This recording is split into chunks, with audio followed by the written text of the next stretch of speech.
টানা ভারী বর্ষণ ও পাহাড়ি ঢলে সৃষ্ট বন্যায় ক্ষতিগ্রস্ত চট্টগ্রামের আনোয়ারা ও বাঁশখালীর বিভিন্ন এলাকার অসহায় মানুষের পাশে দাঁড়িয়েছে বাংলাদেশ সেনাবাহিনী।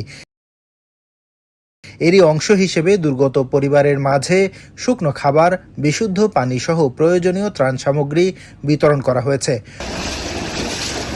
সোমবার ১৩ জুলাই ও গতকাল রবিবার দিনব্যাপী সেনাবাহিনীর সদস্যরা দুর্গম ও পানিবন্দী এলাকায় গিয়ে ক্ষতিগ্রস্ত পরিবারের হাতে ত্রাণ সামগ্রী তুলে দেন।